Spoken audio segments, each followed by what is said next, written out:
ونفس عدد ما وسعه علم الله. بسم الله ما شاء الله، بسم الله ما شاء الله، بسم الله ما شاء الله. وما لم يشأ لم يكن. لا حول ولا قوة إلا بالله العلي العظيم. لا حول ولا قوة إلا بالله العلي العظيم. لا حول ولا قوة إلا بالله العلي العظيم. اللهم ارحمنا بالقرآن واجعله لنا إماما ونورا وهدى ورحمة. اللهم ذكرنا منه ما نسينا، علمنا منه ما جهلنا، وارزقنا تلاوته آناء الليل وأطراف النهر، واجعله لنا حجة يا رب العالمين. اللهم افتح لنا فتوح العارفين، وارزقنا فهم النبيين، واجعلنا من عبادك الصالحين والمتقين يا رب العالمين. بسم الله الرحمن الرحيم. قال مصنف رحمه الله تعالى: نفعنا الله بعلومه وبكتابه في الدارين، اللهم آمين يا رب العالمين. وبعد قال ketiga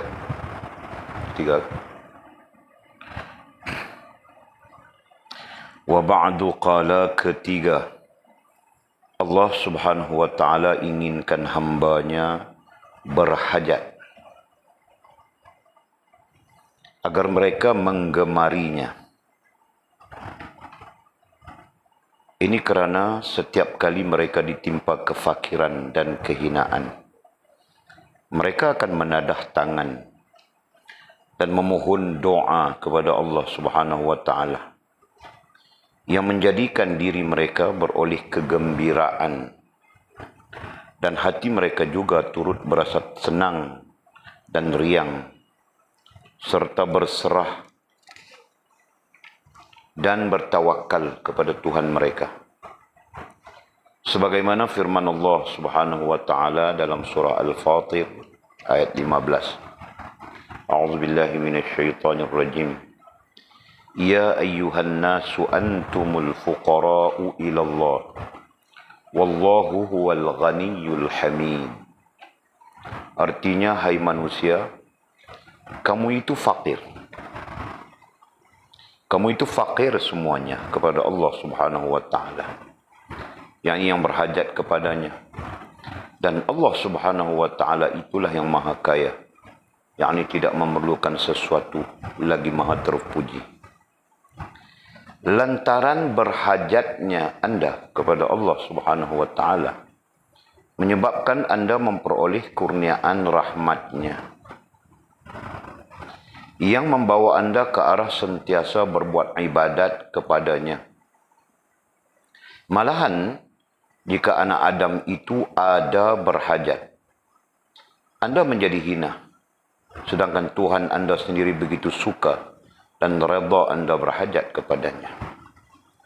Keempat, Allah subhanahu wa ta'ala sendiri inginkan hambanya berhajat kepadanya agar mereka bersyukur, agar mereka syukur ketika memperoleh rezeki dan dapat mengenali kurniaan Allah subhanahu wa ta'ala. Ini kerana setiap kali datangnya kesusahan dan kepayahan akan menimbulkan hajat mereka kepada Allah subhanahu wa ta'ala. Jadilah mereka orang yang mendapat kurniaan dengan hati yang gembira dan sentiasa bersyukur. Dan oleh sebab itu, mereka disuruh agar banyak bersyukur kepada Allah subhanahu wa ta'ala. Sebagaimana firman Allah subhanahu wa ta'ala dalam surah Saba ayat 15. A'udzubillahi minasyaitonirrajim. Kulu min rizqi rabbikum washkurulah. Artinya, makanlah rezeki Tuhanmu, yakni yang dianugerahkan oleh Tuhanmu, dan bersyukurlah kamu kepadanya, yakni bersyukur itu menambahkan rezeki dan rahmat. Kelima, Allah subhanahu wa ta'ala inginkan hambanya berhajat kepadanya supaya dia dapat membukakan supaya dia dapat membukakan pintu munajat untuk hambanya. Maka setiap kali mereka berhajat kepada makanan dan rahmat, mereka akan berharap kepada Allah Subhanahu wa taala. Mereka akan berhadap kepada Allah Subhanahu wa taala. Dan jadilah mereka orang yang mulia lantaran munajat tersebut. Tetapi jika mereka tiada fakir dan susah, tiadalah mereka munajat dan meminta doa. Sesungguhnya munajat itu adalah semulia-mulia pekerjaan seorang hamba.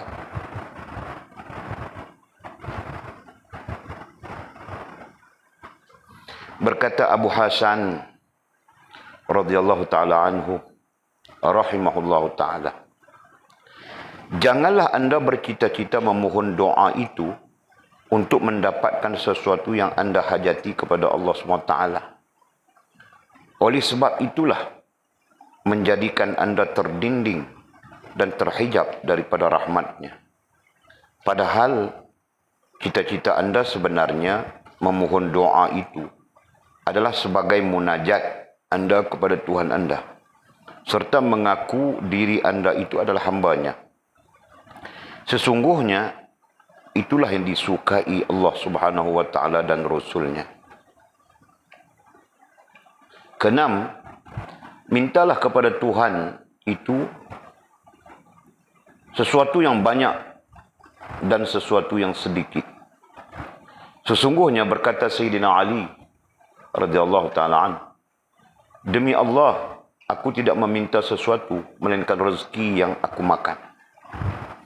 Ada setengah ulama berkata, sesungguhnya aku meminta Tuhan garam kerana hendak makan roti di dalam sembahyang. Oleh itu, janganlah ada yang menegah anda daripada meminta yang sedikit kepada Allah Subhanahu wa taala.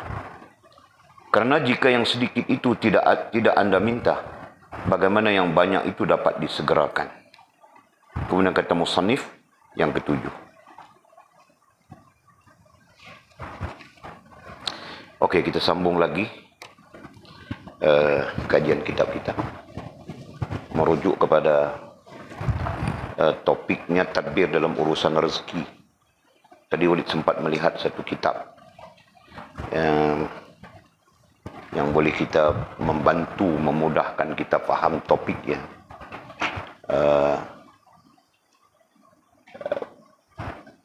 Bahasanya adalah tadbir dalam urusan rezeki. Bahasa mudahnya lagi, dipermudahkan lagi ya, bila kita berjumpa dalam kitab-kitab lain. Tata cara rohaniyah. Musannif dalam kitab itu Salahuddin Tijani, dia menyebut tata cara rohaniyah dalam pengurusan rezeki. Itu bahasanya. Nah, Walid tertarik bahasa itu. Pengurusan. Bilangnya pengurusan.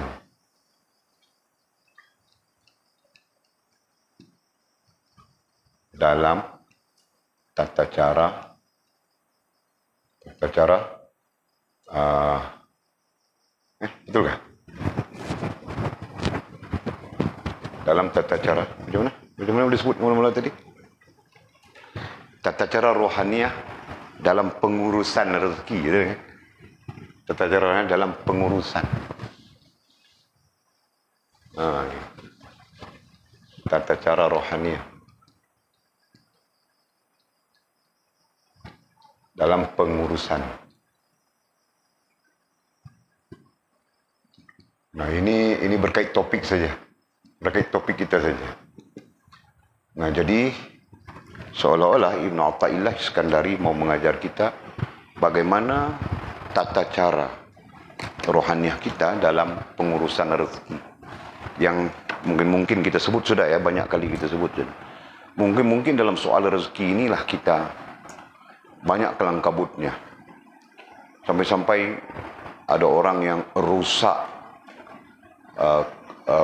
rusak rohaniahnya, atau kita sebut dalam bahasa yang dasar rusak akidahnya dalam soal rezeki, ya kan?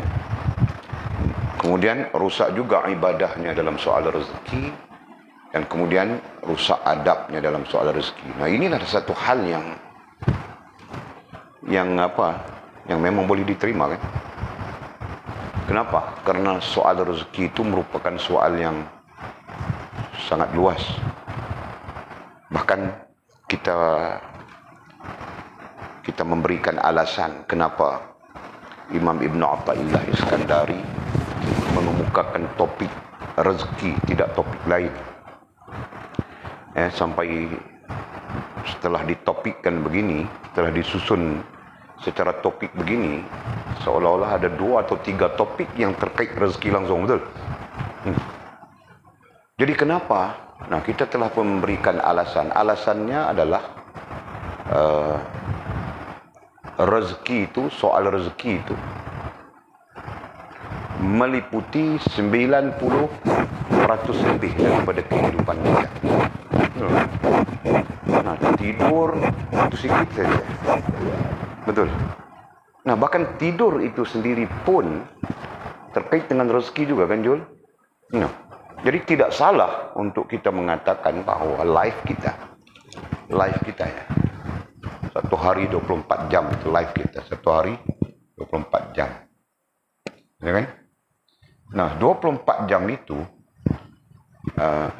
keseluruhannya terkait rapat dengan soal rezeki, betul? Ya, berkait rapat dengan soal rezeki, ya kan?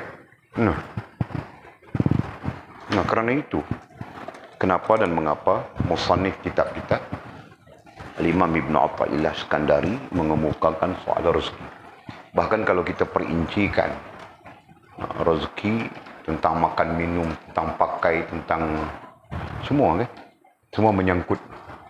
Nah, ini berarti rezeki itu adalah satu hal yang mengambil bahagian yang besar di dalam kehidupan kita.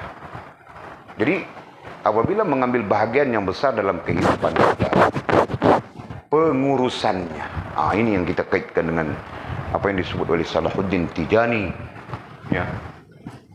Pengurusan rezeki itu menjadi satu hal yang besar, menjadi satu hal yang penting. Apalagi mengaitkan, apalagi jika dikaitkan dengan bahwa ada 2 pengurusan rezeki di situ, langsung tidak langsung, betul kan? Satu, pengurusan rezeki terkait rohaniah, itu yang disebut tata cara. Dan satu, pengurusan rezeki yang terkait dengan jasmaniah, kan? Nah, ini kita terang sudah, kita ajar sudah, kita sebut sudah sebelum. Nah, adapun yang terkait dengan jasmaniah, jika kerja kita adalah menoreh getah.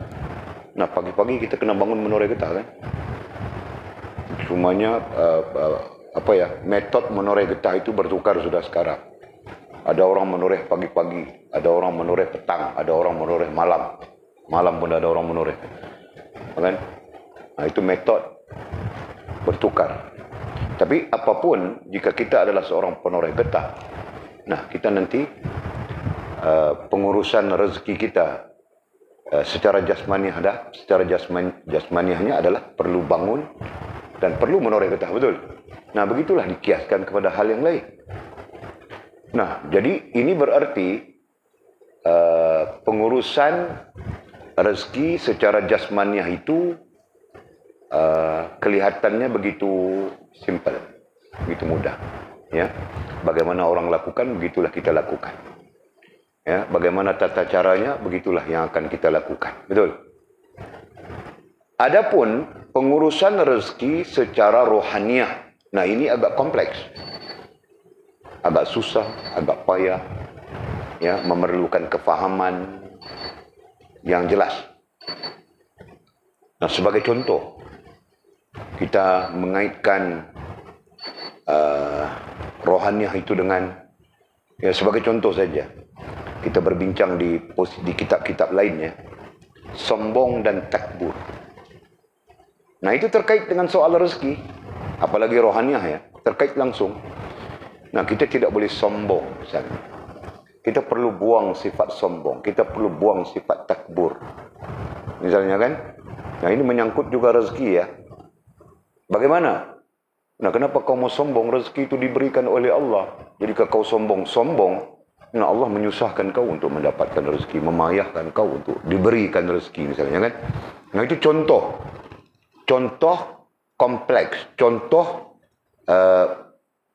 payahnya, ya, ataupun contoh kesusahan, sedikit kesusahan pengurusan rezeki terkait rohaniah. Nah, karena itulah Ibnu Athaillah Iskandari rahimahullah ta'ala mengajarkan atau membincangkan topik khas terkait dengan rezeki. Ya, topik khas. Itu alasan kita tadi ya. Kita jadikan, kita sebut itu sebagai alasan. Nah, adapun pada hakikatnya, sama ada ini alasan atau tidak, ya memang betul kan? Yang susah untuk diuruskan, yang payah untuk diuruskan adalah rohaniah kita. Betul? Nah, antaranya mau mengikhlaskan. Nah, itu payah lah jika kita tidak faham. Kan? Nah, bagaimana mau mengikhlaskan? Kita dapat rezeki, nah rezeki yang kita dapat itu kita mau bahagikan misalnya.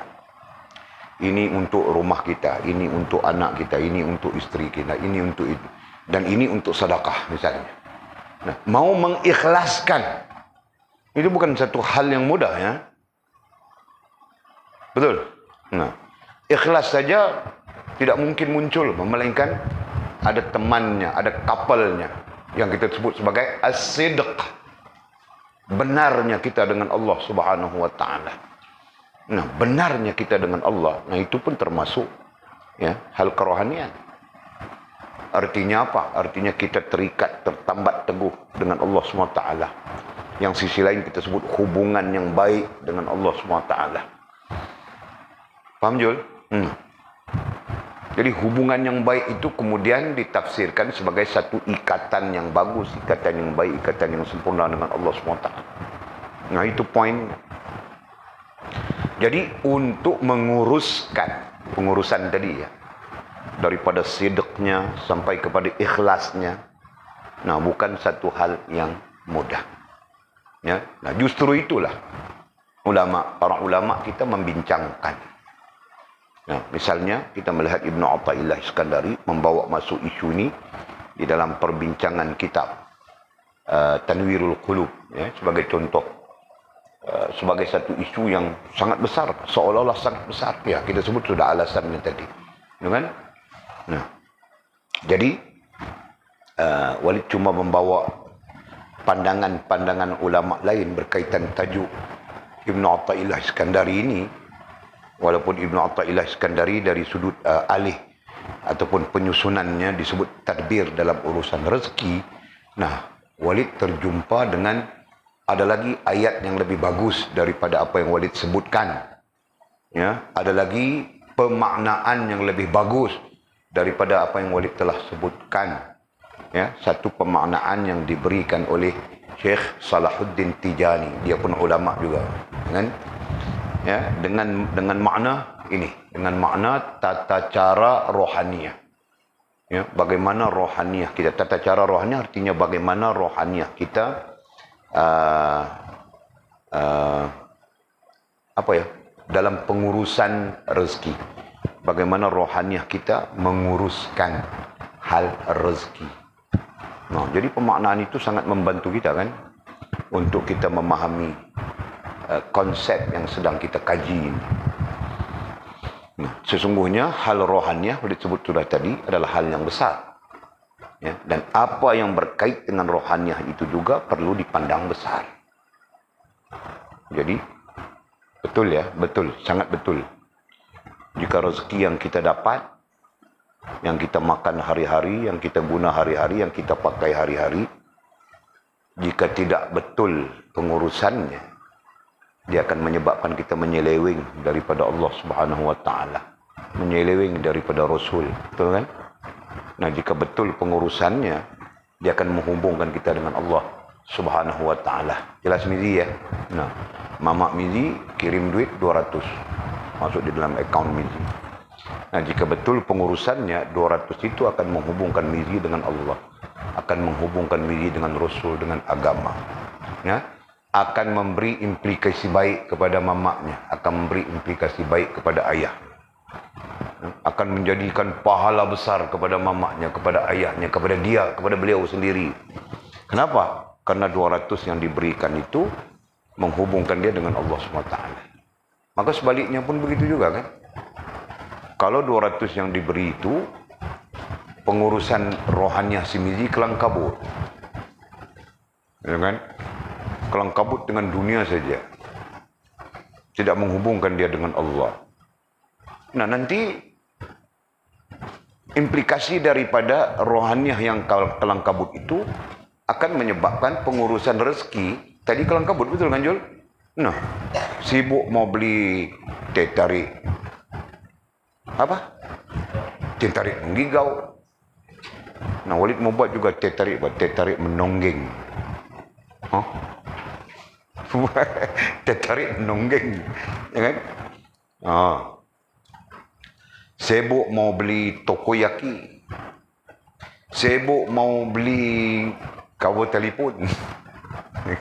Sibuk mau begitu, mau begini, sesuatu yang tidak menghubungkan dia dengan Allah SWT. Nah, karena pengurusan rohaniahnya kelang kabut, pengurusan rezeki juga menjadi kelang kabut. Paham kan? Nah, apabila pengurusan rezeki menjadi kelang kabut, implikasi daripadanya Mizi tidak terhubung dengan Allah SWT. Bahkan semakin lama semakin jauh dia daripada Allah SWT. Fahamkah? Ibu bapa yang memasukkan, mamak si Mizi yang memasukkan duit ke dalam akaun Mizi sampai 200, 300, 500 pun tidak mendapat apa-apa. Faham tak? Nah, dia tidak mendapat kebajikan daripada pengurusan rezeki yang dilakukan oleh si Mizi.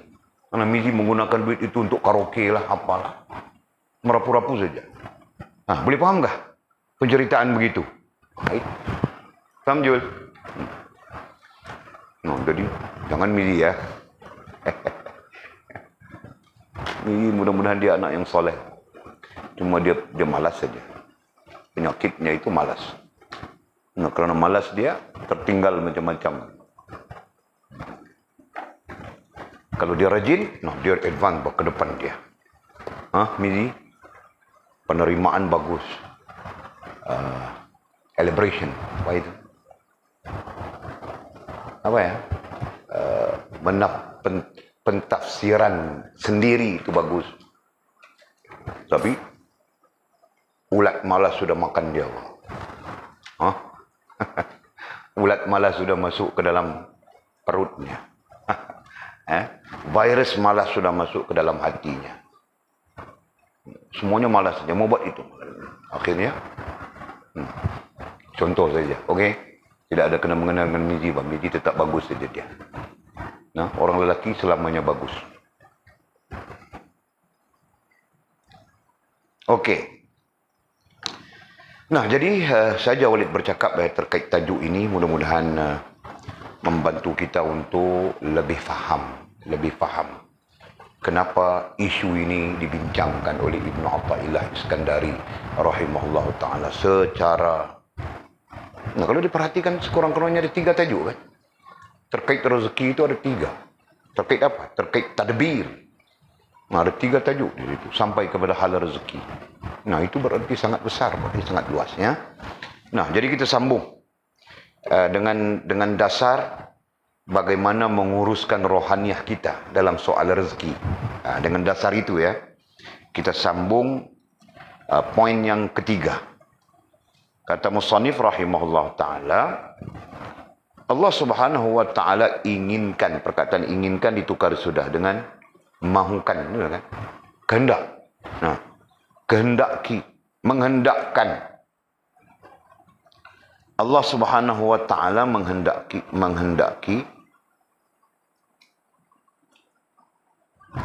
menghendaki hambanya berhajat. Nah, kalau dilihat nombor 2, kalau dilihat poin yang kedua pun sama saja.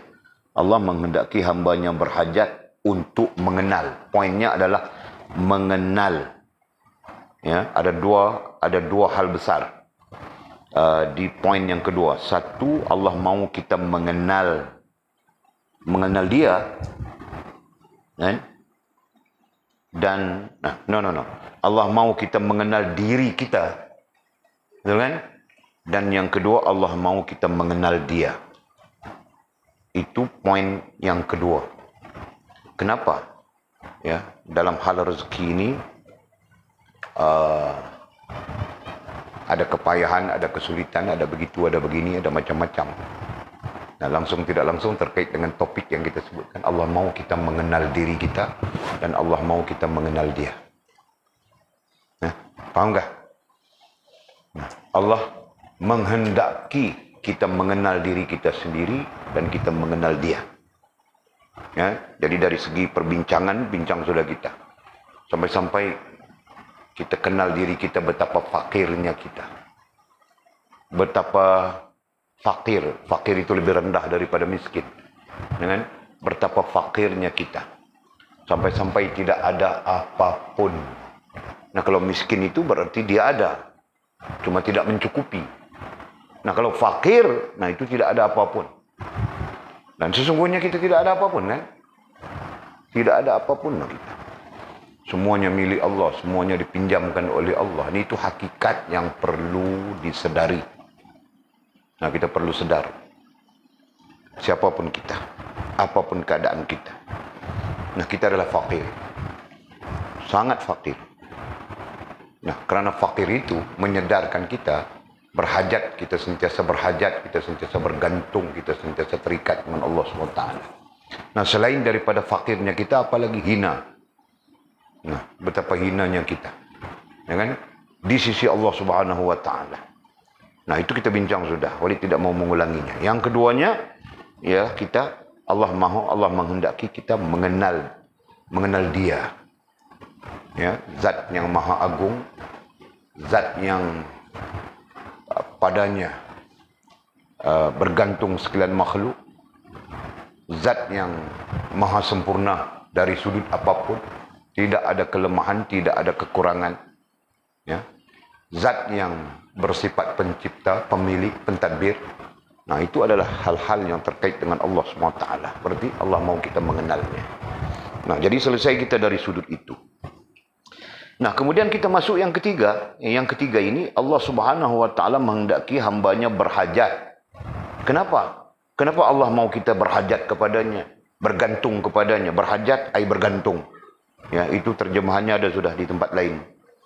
Berhajat ay bergantung. Kenapa Allah mau kita bergantung kepadanya?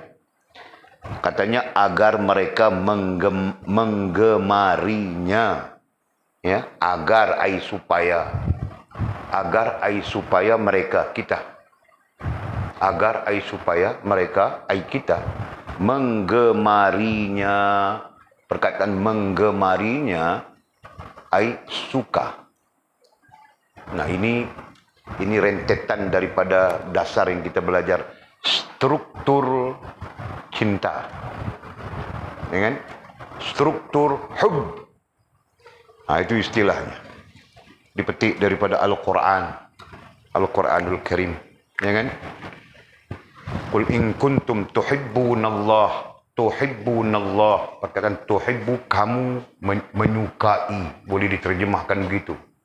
Jika katakanlah wahai Muhammad kepada umatmu, jika kamu menyukai Allah, kamu menyayangi Allah, kamu mengasihi Allah, kamu menyintai Allah Subhanahu wa taala, ya kan?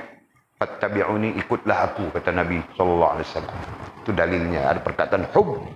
Yang perkataan hub itu, ya, hub kita terjemahkan dengan satu, suka, kedua, sayang, ketiga, kasih, dan keempat, cinta. Nah, jadi supaya mereka menggemarinya, nah itu artinya supaya kita suka. Karena perkataan gemar dari sudut pemaknaan paling dekat adalah suka, kan? Supaya muncul di dalam diri kita suka kepada Allah Subhanahu wa taala. Nah, nanti dari suka ini akan membawa kepada sayang. Dari sayang akan membawa kepada kasih. Dari kasih akan membawa kepada cinta. Nah, itu muktamadnya. Kan? Nah, kalau suka kepada Allah pun tidak ada. Nah, kau mau bercakap tentang cinta kepada Allah macam mana? Kan?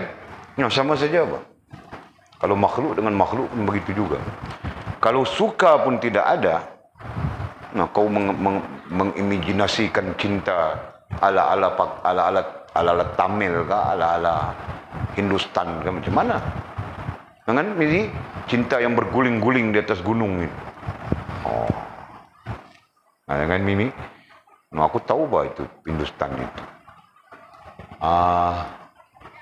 Apa ya?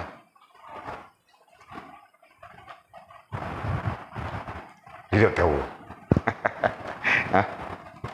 Tapi Hindustan itu kisah cintanya sampai berguling-guling kan? Berguling-guling atas jalan raya, berguling-guling atas bukit, berguling-guling atas rel kereta api. Ini kan. Paham tak? Boleh cakap? Betul ya? Kalau suka pun tidak ada, nah kau mau cakap tentang cinta macam mana? Ya kan?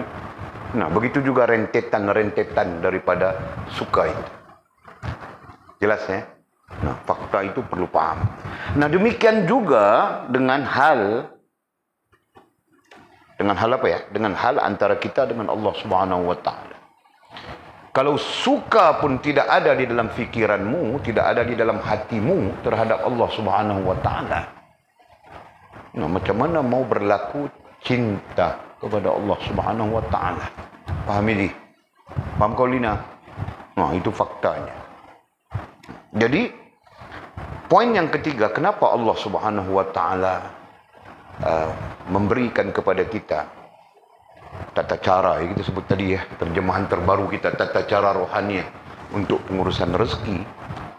Nah, tujuannya antara lain adalah supaya kita berhajat terus kepada Dia, bergantung terus kepada Dia, dan membawa kita kepada suka, membawa kita kepada menggemarinya, membawa kita kepada menyukainya. Nah, kita suka kepada Allah Subhanahu wa taala. Nah, boleh sebut sudah tadi, sukamu itu nanti berkembang dia menjadi sayang. Kan Mimi? Nah, sayang itu nanti berkembang lagi menjadi kasih. Ya kan? Nah, kasih pun nanti berkembang lagi menjadi cinta. Ya. Nah, ini tentang perkembangan rohaniah. Nah, itu muktamad sudah. Kalau jasmaniah kita berkembang, rohaniah kita pun perlu berkembang. Jangan jasmaniah kita berkembang, rohaniah kita masih macam itu juga. Ya? Jasmaniah kita umur 20 sudah. Rohaniah kita masih tidak berkembang, macam kanak-kanak, macam bayi-bayi saja gitu. Kan? Nah, itu berarti tidak berkembang. Rohaniah yang tidak berkembang, masih tidak tahu perhubungan dengan Allah Subhanahu wa taala. Nah, itu berarti tidak berkembang. Kan? Nah, kalau sudah tidak berkembang sampai di satu peringkat, datang gatal sudah. Nah, mula mau buat maksiat. Kan? Gatal itu berkembang sejajar dengan jasmaniah kan? Nah, penyakit gatal namanya. Bukan gatal kulit, tapi gatal gham. Datang sudah. Nah, ketika datang gatal itu, ya, dalam keadaan rohaniah yang tidak berkembang, dia akan melakukan maksiat. Ya kan? Mau menyempurnakan, menyelesaikan gatal-gatal itu dengan cara yang bercanggah dengan Allah SWT dan Rasul Sallallahu Alaihi Wasallam. Nah, jadi titik tolaknya adalah suka kepada Allah Subhanahu Wa Taala. Ya kan? Nah, macam-macam cara untuk sampai untuk apa ya? Untuk sampai kepada suka ini.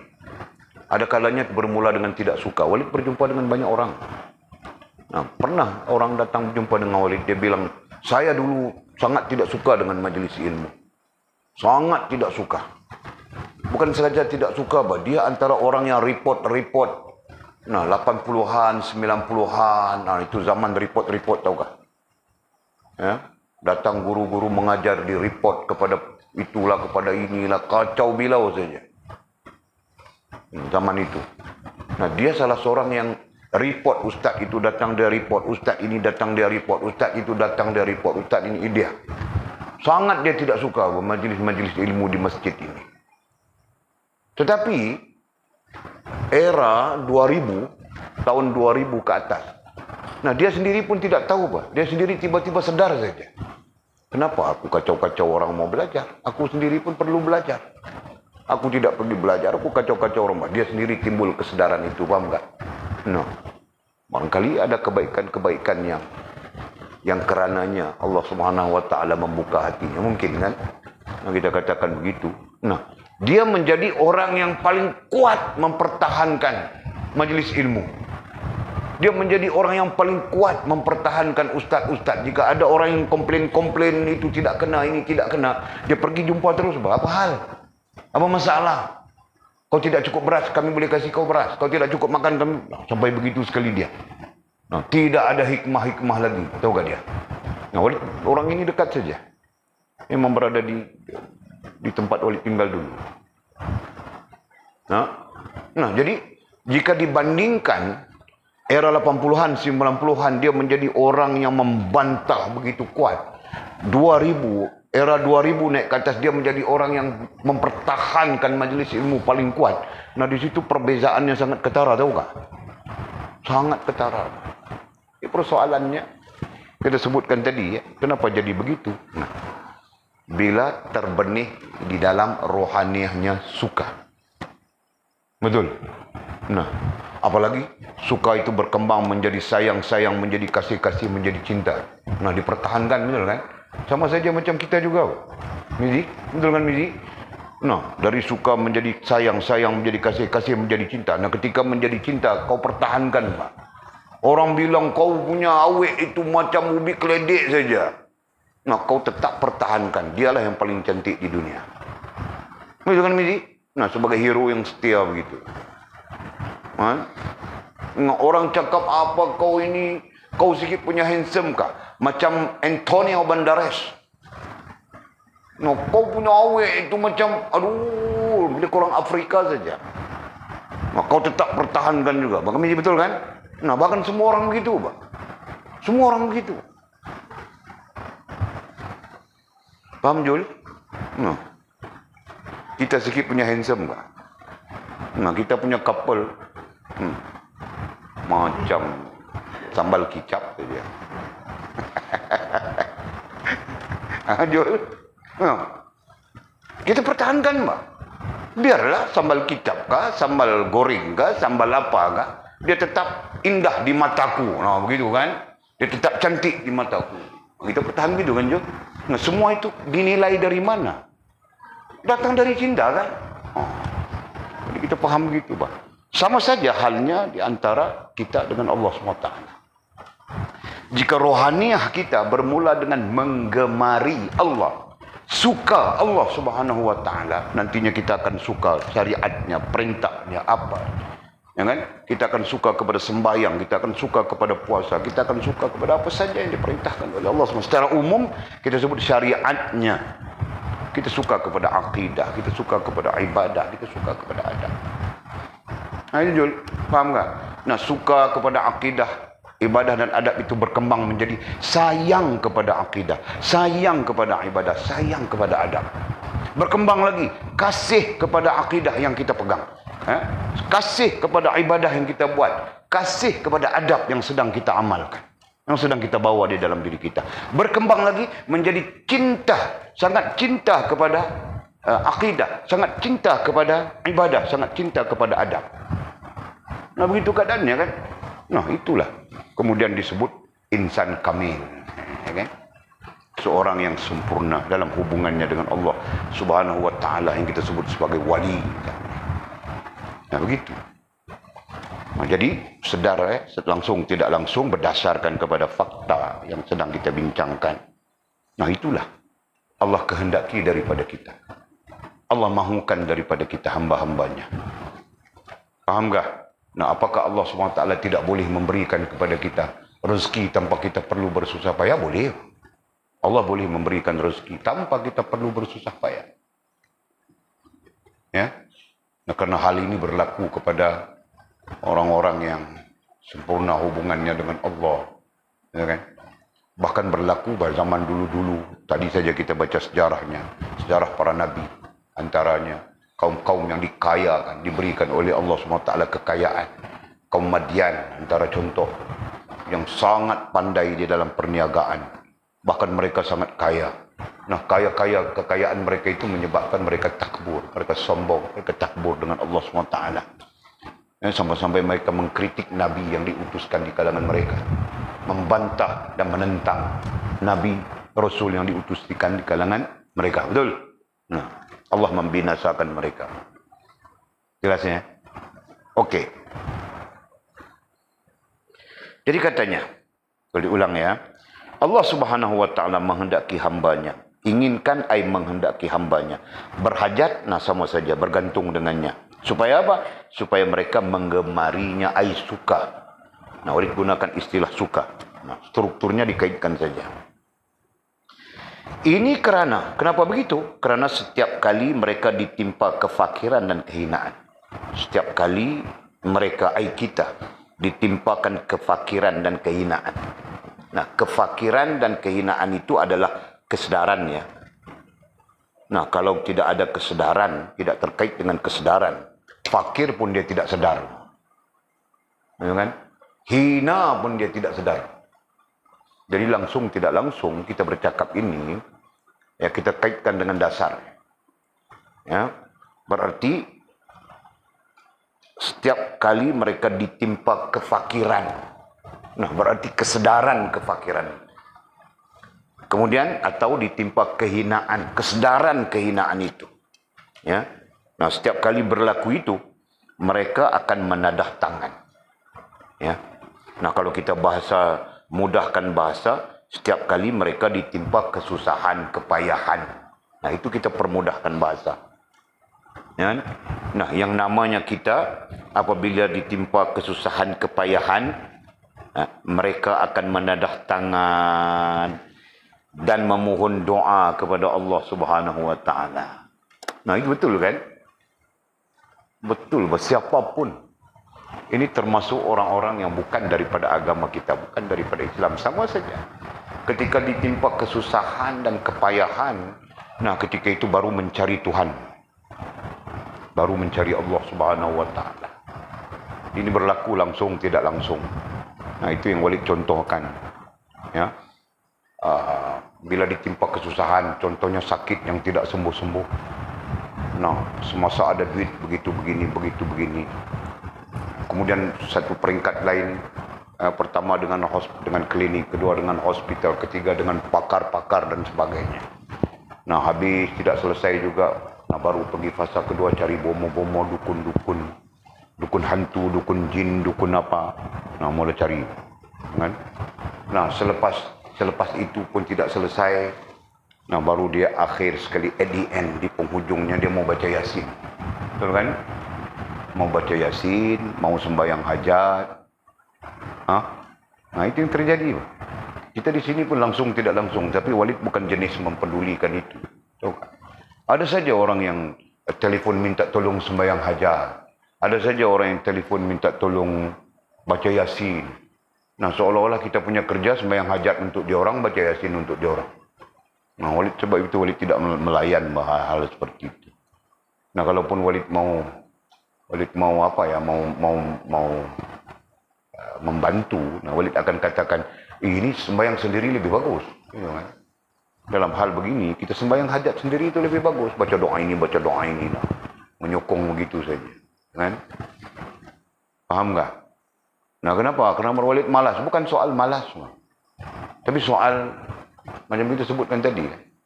Kita tidak mau menjadikan tempat kita ini tempat sembahyang hajat untuk orang kaya. Nah, mereka kaya kan? Nah, mau berapa? Kami bayar. Wah, mau berapa tanyanya. Nah, mau minta sembahyang hajat, berapa kena bayar? Nah, Walid jenis-jenis itu langsung Walid tidak suka melayan. Tahu kan? Nah, ada saja. Setiap hari. Nah, kalau setiap hari itu mungkin terlalu rapat. Nah, sekurang-kurang 1 minggu 3-4 kali orang telefon minta. Kadang-kadang Walid bohong-bohong saja. Nah, itu pun mungkin tidak bagus juga kan. Nah, Walid suruh dia sembahyang hajat begini. Ya, saya akan sembahyang hajat. Nah, besok tanya, Ustaz, ada sembahyang hajat kah? Sudah. Kasih tahu begitu saja. Paham betul? Nah, kau pun nanti sampai di sana ada masalah begitu begini, kau jangan, Walid tolong sembahyang hajat untuk saya. Kau sendiri yang sembahyang hajat. Paham tak? Nah, begitu. Nah, itu. Okey, jadi kita balik kepada ini karena setiap kali mereka ditimpa kefakiran dan kehinaan. Walid mudahkan ayatnya tadi, kesusahan dan kepayahan. Ya kan? Nah, tabiatnya manusia, mereka akan menadah tangan, baru dia mau kembali kepada Allah. Baru dia teringat Allah, baru dia ingat mau mohon kepada Allah, mau minta kepada Allah Subhanahu wa taala. Tabiatnya manusia.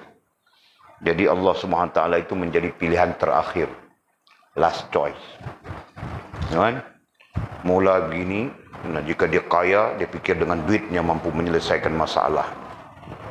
Kemudian dia pun jalan, tidak selesai dengan duitnya yang banyak itu. Nah, dia mula melihat siapa yang boleh membantunya. Kan? Dia nampak orang itu, nampak orang ini, nampak orang itu, nampak orang ini. Nah, dia pun mencari orang itu. Tidak selesai masalahnya. Dia pun nampak orang pondok. Itu contoh. Ya kan? Dia pun mula nampak Mahat Tahfiz. Dia pun mula nampak orang pondok. Dia mula nampak. Dan dia pun mula berinteraksi untuk menyelesaikan masalah. Nah, itu pun tidak selesai. Nah, akhirnya dia pun baca Yasin sendiri, Pak. Yasin wal Qur'anil Hakim. Habis baca Yasin, dia pun, ya Allah, aku ini sakit. Ya Allah, sembuhkanlah sakit. Baru dia minta kepada Allah. Betul kan? Nah, itu situasi-situasi yang memang berlaku kepada kita. Okey. Jadi katanya mereka akan menerah tangan dan memohon doa kepada Allah SWT. Nah, ini artinya apa? Artinya bila ditimpa kesusahan dan kepayahan, mereka akan kembali kepada Allah Subhanahu wa taala. Allah menghendaki itu. Allah mahukan daripada kita itu. Faham tak? Ya. Tapi sebagusnya bukan ditimpa kesusahan baru kembali kepada Allah. Sentiasa kembali kepada Allah Subhanahu wa taala atas sifat suka, sayang, kasih, cinta itu tadi. Nah, orang yang kalau sudah cinta, mana mungkin dia boleh dia boleh terlepas ingatan itu kan? Sentiasa ingat saja. Makan nasi, sebab itu orang tua-tua bilang, orang bercinta itu, dia mau makan nasi pun dia nampak wajah orang yang dicintai dalam pinggan nasi itu. Bukan dia nampak nasi, dia nampak wajah orang itu. Jul, mau minum air dia nampak dalam gelas. Nah, itu sampai di peringkat cinta sudah. Tahu kan? Nah, kita tidak kira bahawa cinta itu cinta buta kah, cinta itu cinta kelabu asap kah, cinta itu cinta apa kah. Kita tidak bincang tentang itu. Kita menyebut tentang cinta saja. Nah, pun jadi begitu sudah. Angau saja, sembang sorang-sorang saja, senyum sorang-sorang saja. Nah, itu terjadi, Pak. Masya Allah, tabarakallah. Okey. Yang katanya, yang menjadikan diri mereka beroleh kegembiraan. Nah, apabila mereka berhubung dengan Allah dari atas dasar suka, sayang, kasih dan cinta itu tadi ya. Mereka menadah tangan, memohon. Nah, artinya apa itu? Artinya berhubungan dengan Allah Subhanahu wa taala yang menjadikan diri mereka. Nah, hubungan itu tadi menjadikan diri mereka beroleh kegembiraan. Ya. Kembali berhubungan dengan Allah Subhanahu wa taala itu tadi menjadikan mereka beroleh kegembiraan. Nah, di sana dia dapat kegembiraan, mendapat ketenangan, mendapat kebahagiaan. Itu. Ya kan? Mendapat kedamaian. Ya. Apabila kembali berhubungan dengan Allah, berarti hubungan itu wujud. Ya kan? Nah, ketika itu kita mendapat kebahagiaan, mendapat ketenangan. Ya, lazim perkataannya di sana adalah ketenangan dan kedamaian. Itu kan, Mizi, faham kah? Nah, Walid jumpa dengan banyak orang juga begitu. Yang tanya-tanya Walid, wah saya tidak tenang begitu, begini. Nah, Walid bilang, kau sembahyang. jaga solat, begitu kan. Nah, beberapa bulan kemudian, nah dia kasih tahu, alhamdulillah saya berasa sangat tenang sekarang. Nah, 2-3 orang yang gitu. Nah, ada satu kes serabut. Boleh bilang, kau ada duit kah? Berapa banyak? Nah, lebih kurang waktu itu lebih kurang dalam 7.000 begitu saja untuk umrah aja kan. Tidak sampai 7.000, 6.000 lebih. Kau ada duit kah? Berapa? Kurang lebih 7.000. Oh ada? Nah, jika ada besok kau beli tiket kapal terbang. Ataupun kau macam mana, kau pergi buat umrah. Nah, dia pun ikut, betul. Kan? Bukan besok, ambil masa dalam sebulan juga. Nah, selepas itu dia pun terbang pergi umrah. Nah, pulang saja daripada umrah, dia dengan tenang, dia bilang, Walid, saya rasa tenang, saya rasa damai, dan saya membuat satu keputusan yang saya yakin adalah keputusan yang paling tepat. Nah, ini kisah rumah tangga kan. Berpisah, bercerai dengan istri. Ini isunya, tangkap istri dating dengan orang lain, isunya kan. Nah, istri akhir zaman mau buat macam mana? Dating lah, apalah dengan orang lain kan. Nah, dia pun buat keputusan. Nah, sebelumnya dia jadi apa? Jadi macam orang mau putus waya sudah, tahukah? Serabut saja. Keadaan dia pun macam tidak terurus saja. Serabut, tertekan. Nah, Walid pun mencadangkan itu saja. Solat, dia memang orang yang solat. Nah, jadi mau cadang apa? Jadi Walid cadang, kau ada duit? Ya ada. Kau pergi umrah. Nah, selesai umrah kau nanti mudah-mudahan Allah memudahkan. Nah, betul. Pulang-pulang dia lebih kurang sebulan Walid tidak jumpa. Nah, Walid tanya macam mana? Saya sangat tenang, saya sangat damai, saya sangat bahagia. Dan saya telah pun membuat satu keputusan yang pada saya adalah sangat tepat. Dan saya sedikit pun tidak menyesal. Nah, baru Walid tahu bahwa dia berpisah. Nah, bukan tentang berpisahnya, tapi tentang pengakuan tenangnya, damainya bila dia kembali kepada Allah Subhanahu wa taala, kembali berhubungan dengan Allah Subhanahu wa taala. Paham enggak? Nah, itu. Oke. Dan hati mereka juga turut berasa senang. Hati. Nah, di sini musannif menyebut perkataan hati yang pada kita advance sudah. Kita bukan menggunakan istilah hati lagi sudah. Kita menggunakan istilah-istilah apa yang terkait dengan hati itu. Nah, kita gunakan istilah rasa dan perasaan. Ya kan? Jadi hati, rasa dan perasaan mereka juga turut berasa senang dan riang katanya. Ini istilah gambaran yang kita sebutkan tadi. Senang, tenang, dan riang. Ya, gambaran kedamaian. Gambaran hati yang damai. Gitu kan? Tidak kelang kabut dia dengan pikir dunia. Tidak kelang kabut dia dengan sesuatu. Nah, itu gambaran tenang, riang, senang. Nah, apa saja istilah, itu istilah saja. Nah, lagi, ya, dan hati, rasa dan perasaan mereka juga turut merasa senang dan riang, serta, serta berserah. Nah, ini yang paling bagus ini. Serta berserah dan bertawakal kepada Tuhan mereka, yakni Allah Subhanahu wa taala. Masya Allah, tabarakallah, tabarakar rahman. Ya kan? Kembali berserah kepada Allah. Jadi kembali berserah berarti menyerah diri. Itu terjemahan kita ada, sudah tafsiran kita pun ada surah. Dan bertawakal. Nah, tawakal itu kita terjemahkan dengan apa? Berhubungan kan? Nah, kembali berhubungan dengan Allah Subhanahu wa taala sebaik-baiknya. Masya Allah. Nah, jadi secara kesimpulannya, poin yang ketiga ini, ya, berdasarkan poin yang ketiga ini, Allah menghendaki kita sentiasa bertawakal kepadanya. Allah menghendaki kita sentiasa mengingatinya, berhubungan dengannya. Nah, itu saja. Ya.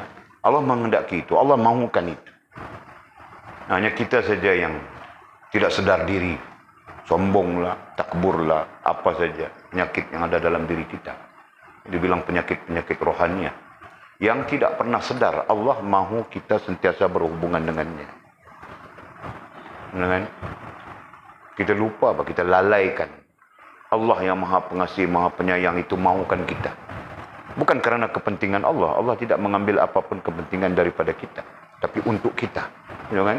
Untuk diri kita sendiri. Nah, sebab itu Allah memanggil kita sehari 5 kali. Nah, kita mau lalai saja Allah panggil kita. Kita mau lalai saja Allah panggil kita. Nah, itu satu sudut. Nah, sudut-sudut lain, kita mempunyai ruang yang sangat besar, sangat luas untuk mengingati Allah Subhanahu wa taala. Untuk mengingati, nah itu istilahnya, istilah praktikalnya. Tapi istilah kerohaniannya adalah berhubungan dengan Allah. Makan, nah di sana pun ada berhubungan dengan Allah SWT kan. Bersosialisasi, bersembang, berbincang apa. Nah di sana pun ada berhubungan dengan Allah SWT. Nah ini berarti berhubungan dengan Allah Subhanahu wa taala itu ada di mana-mana pun, berlaku di mana-mana pun, ya kan?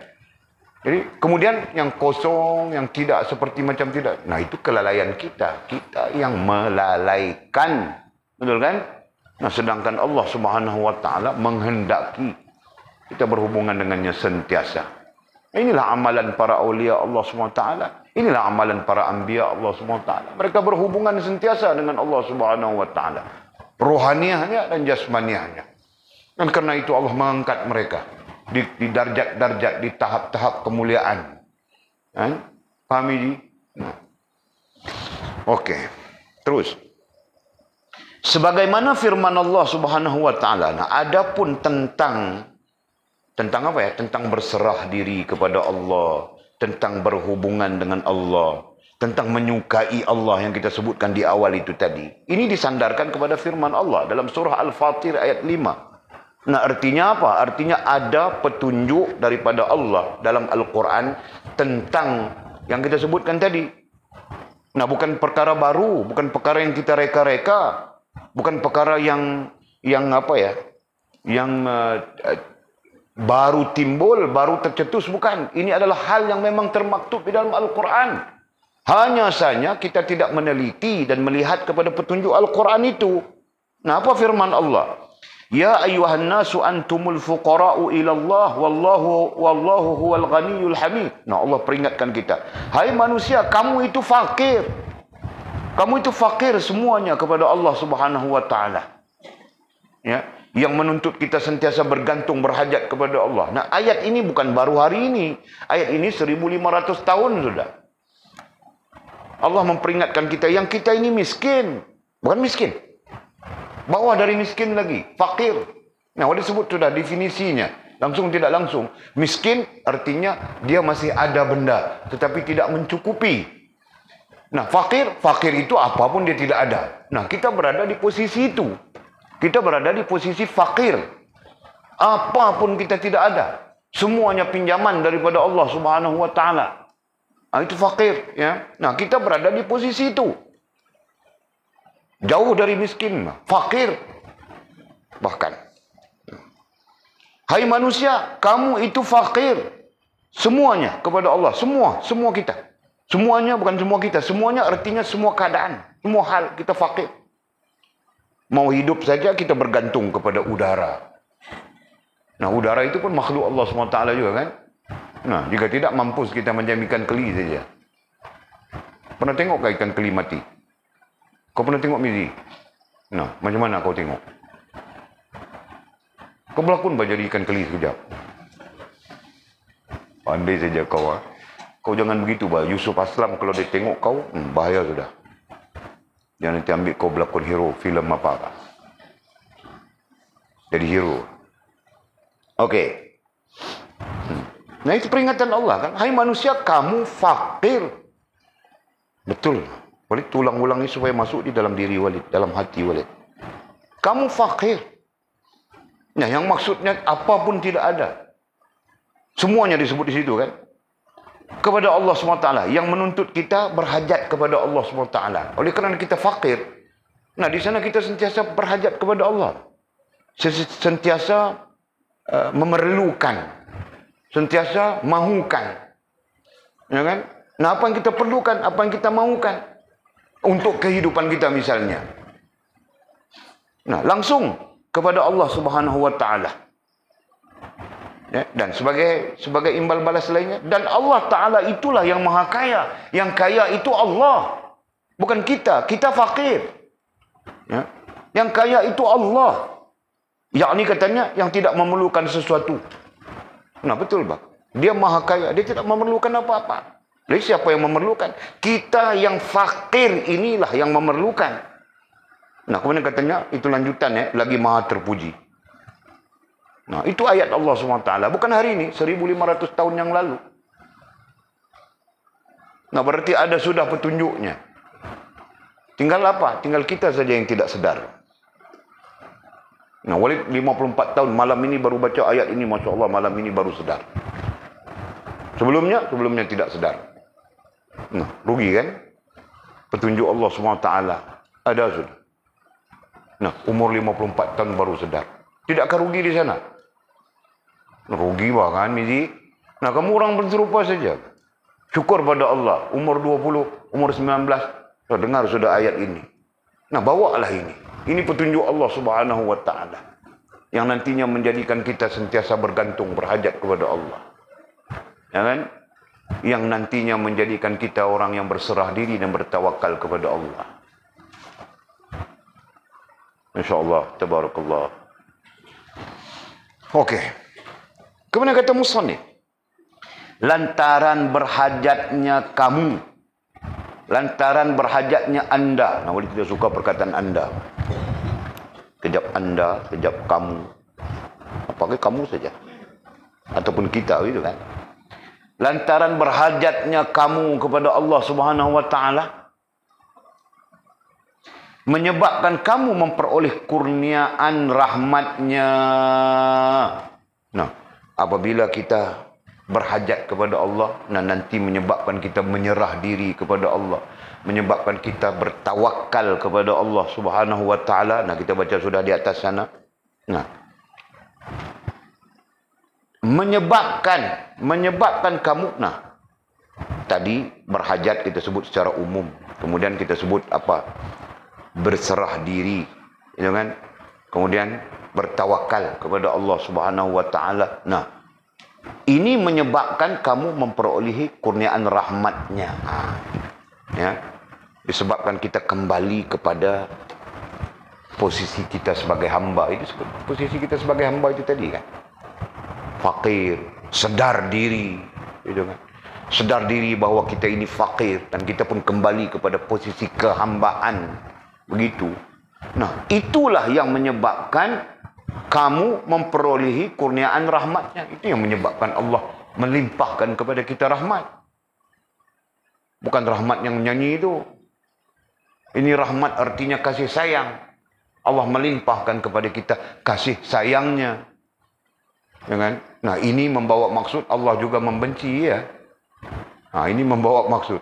Jika Allah boleh melimpahkan kasih sayang, berarti sisi lain Allah juga boleh membenci. Faham tak? Nah, itu yang kita takut, Pak. Takut Allah membenci kita. Allah tidak suka kepada kita. Nah, sampai-sampai Allah pun tidak pandang kita, Pak. Rabbana atina fid dunya hasanah, doanya kita Allah pandang pun tidak. Boleh jadi begitu kah? Boleh jadi juga. Paham ini? Nah, kita takut itu. Takut nanti kita mau kembali kepada Allah, minta Allah Subhanahu wa Ta'ala permudahkan urusan, mau kembali kepada Allah pun Allah tidak peduli. Payah saja mau mati Allah. Aku takut itu, berdekat mau mati sudah aku rasa, tahukah?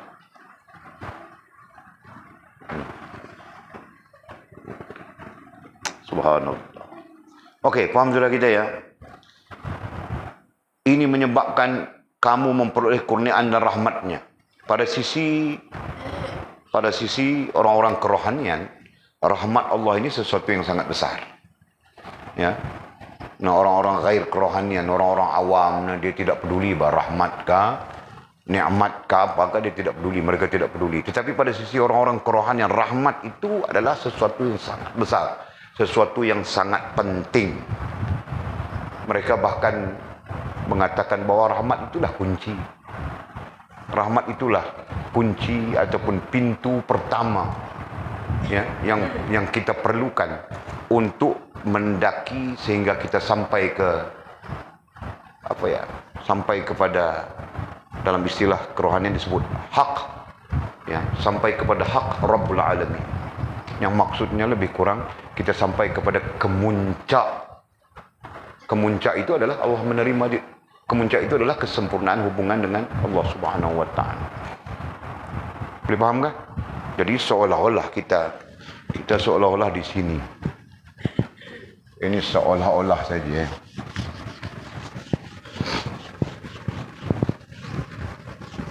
Ya, kita seolah-olah di sini. Di sini. Jadi mau naik begitu kan? Seolah-olah ini andaian ilmiah dipanggil, ya. Mau sampai kemuncaknya di sini, sempurna hubungan dengan Allah. Katakan, ya kan? Nah, kita di sini. Jadi mau mendaki satu tahap ke satu tahap, satu tahap ke satu tahap sehingga sampai ke kesempurnaan itu, nah kita perlu kepada apa yang disebut sebagai rahmat, apa yang disebut sebagai rahmat Allah. Nah, ini pandangan orang-orang kerohanian. Kan? Berarti rahmat itu seolah-olah satu energi, satu tenaga, ya, yang membawa kita mendaki. Istilahnya mendaki, ya. Yang membawa kita berjalan, boleh saja, macam-macam istilah. Yang membawa kita berlari, yang membawa kita bagaimanapun untuk naik satu tahap ke satu tahap sehingga sampai kepada kesempurnaan. Boleh paham kah? Nah, begitu. Ya. Sisi pandang itu yang penting. Sisi pandang orang-orang kerohanian berbeda dengan sisi pandang orang-orang awam. Nah, orang awam itu mana dia pandang-pandang, dikira sembahyang sudahlah. Itu pun ku sembahyang juga, bonum ramai lagi tidak sembahyang. Nah, itu orang awam punya pikiran kan. Nah, kita keluar daripada pikiran orang awam. Kita tidak berpikir begitu. Jadi justru pemikiran yang benar adalah pemikiran orang-orang kerohanian, munasabah, betul kan? Rasional. Paham gak? Nah, kau mau naik satu tahap, kita belajar sudah tahap-tahap itu di dalam maqamat, betul kan? Nah, tawabin, muhafizin, semua itu tidak mungkin berlaku melainkan dengan rahmat Allah SWT. Betul? Nah, itu, tentang apapun pada hakikatnya sama saja. Nah, tanpa rahmat Allah SWT, Jul, kau tidak akan berada di sini. Betul? Tanpa rahmat Allah SWT, Walid pun tidak akan mengajar kamu orang pumpang-pumpang begini. Walid sedang berlakon filem, tahukah? Apapun filem aku pun tidak tahu, tapi filem itu akulah hero-nya. Amiri, nggak boleh jadi begitu kan? No. Tanpa rahmat Allah SWT, kita pun tidak ada di dalam majlis ilmu malam ini. Kita tidak ada. Kita mungkin berada di pasar malam. Kita mungkin disibukkan oleh Allah SWT dengan kesibukan yang macam-macam, beragam. Betul kan? Tanpa rahmat Allah SWT, kita pun tidak boleh solat. Tanpa rahmat Allah SWT, kita tidak boleh melakukan apapun yang namanya ibadah. Nah, ini sebaliknya. Nah, yang mungkin kita lakukan jika bukan ibadah, maksiat kepada Allah SWT. Hal-hal yang bercanggah dengan Allah SWT. Nah, itu ghair rahmat, itu keluar daripada rahmat Allah SWT. Nah, paham gak, Mimi? No. Syukur pada Allah. Walid pun sangat-sangat bersyukur. Tanpa rahmat Allah SWT, aku pun tidak mengajar, aku tidur saja. Nah, mungkin Walid menjadi seorang sailor, pelayar. Sekarang sedang parking kapal di Auckland, Switzerland. Jadi kapal Walid akan bergerak selepas itu ke... Oh, kaya kan?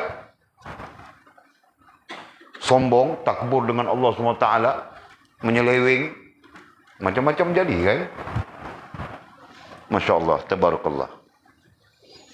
Okey, faham kita di sana. Kemudian katanya apa? Yang membawa kamu ke arah sentiasa berbuat ibadat. Noh, rahmatnya itu nanti, rahmat Allah SWT itu nanti, yang membawa kamu, yang akan membawa kita ke arah, ya. Arah itu kita sebut apa ya? Tujuan. Arah itu adalah tarik, arah itu adalah perjalanan, ya. Ke arah sentiasa berbuat ibadat kepadanya. Nah, rahmat itulah yang bawa kita buat ibadat kepada Allah, yang melepaskan kita daripada menyeleweng, yang membebaskan kita daripada tipu daya, nafsu, iblis dan sebagainya. Nah, rahmat itulah. Nah, jadi sebab itu, kenapa dan mengapa orang-orang kerohanian melihat rahmat ini sesuatu yang sangat penting. Seperti boleh disebutkan tadi, kan? Berbanding orang awam yang orang awam kan. Kita pun biasa jadi orang awam kan, Jul? Rantau kan? Nah, ketika kita orang awam, mungkin saja kita pikir sembahyang, kira sembahyang sudah, sembahyang kira okey lah. Mungkin kita pikir begitu.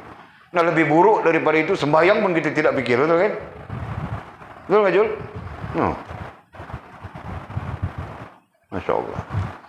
Rahmat Allah membawa kita kepada kebaikan-kebaikan yang dikehendakinya, kan? Alhamdulillah.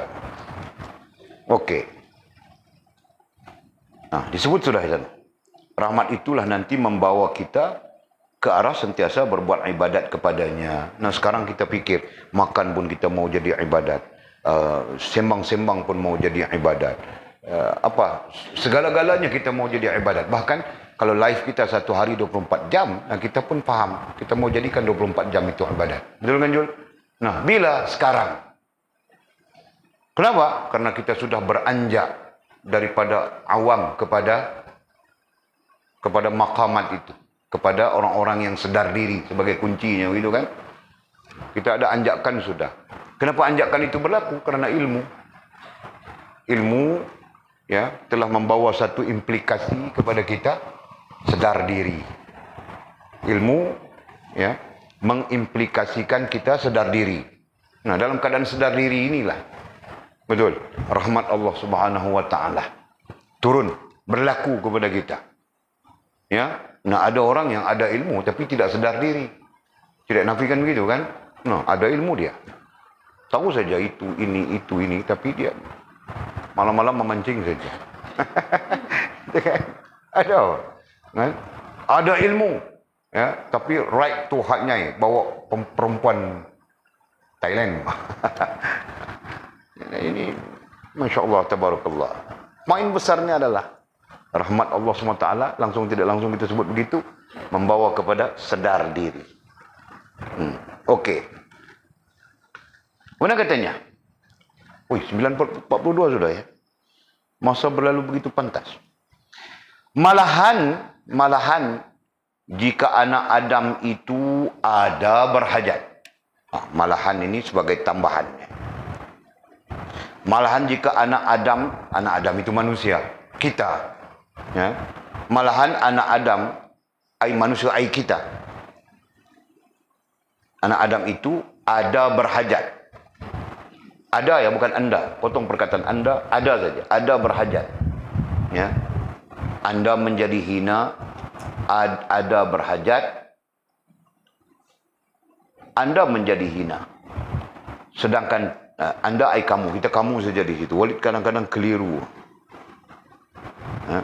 Kamu menjadi hina, yakni di sisi Tuhan, di sisi Tuhan. Sedangkan Tuhan kamu sendiri begitu suka dan redha kamu berhajat kepadanya. Jadi katanya malahan ini kalau dalam teks, dalam konteks sastranya dipanggil khabar sani, dipanggil penceritaan kedua, ya.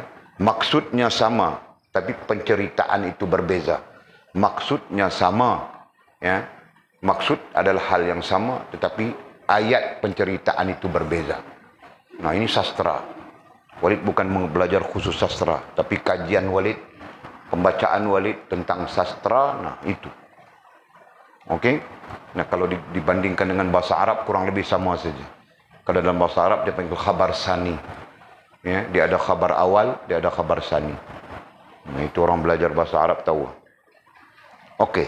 Jadi katanya malahan jika kita ada hajat, ya kita ada hajat berarti bergantung dengan Allah. Nah, di sana dalam masa yang sama kita merasa fakir, merasa hina, ya. Kita ada hajat kepada Allah, kita berhajat kepada Allah, kita bergantung kepada Allah. Dalam masa yang sama kita merasakan kita fakir di sisi Allah, kita merasakan kita hina di sisi Allah. Sedangkan Tuhan kamu sendiri begitu suka. Nah, inilah kesukaan Tuhan kepada hambanya, yaitu kita. Ya. Nah, dalam bahasa yang mudah, Allah suka jika kita bergantung kepadanya, berhajat bergantung kepadanya, dan kita merasakan diri kita ini fakir dan hina di sisinya, itu kan? Nah, itu saja. Kita merasakan diri kita fakir dan hina di sisinya. Nah, Allah suka itu. Allah suka kita ada rasa seperti itu. Ya. Yang kesimpulan kita adalah sedar diri saja. Ya, kesimpulan utama semudah-mudahnya yang mendasari pengajian kita adalah sedar diri saja. Artinya Allah suka jika kita sedar diri yang kita ini sentiasa berhajat kepadanya, yang kita ini fakir, yang kita ini hina. Allah suka, Allah sangat suka itu. Ya, perkara itu ada di dalam diri kita, Allah sangat suka. Nah, itu maksudnya. Nah, kemudian disebut oleh musannif, sedangkan Tuhan Allah SWT sendiri begitu suka. Itu yang kita sebut Allah suka itu. Dan redha. Allah suka itu dan redha. Bukan suka saja, bahkan Allah redha. Kamu berhajat kepadanya, kita bergantung hajat kepadanya. Allah sangat redha. Nah, jadi kesimpulan mudahnya mau cakap apa ini?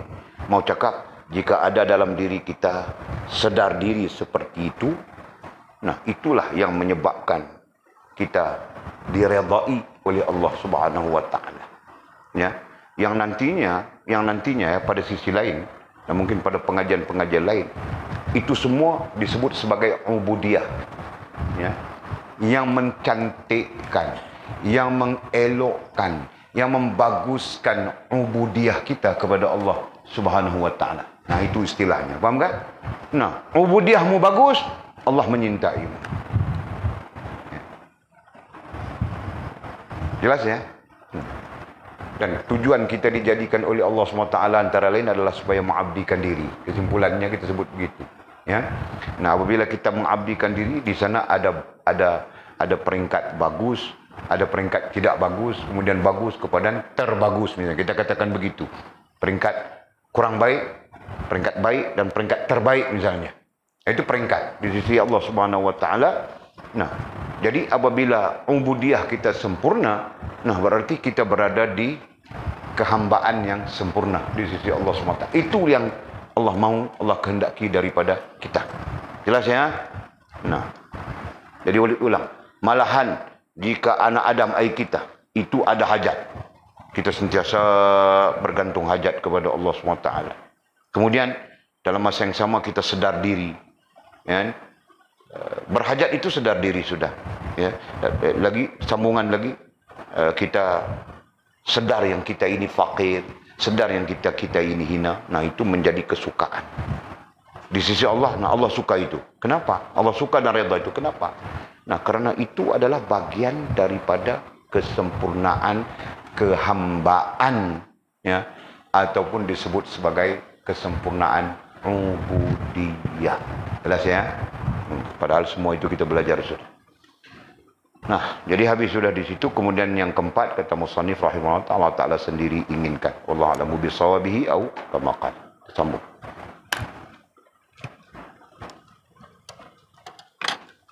Ada soalan kah? Ya, terus kuat sikit Dina.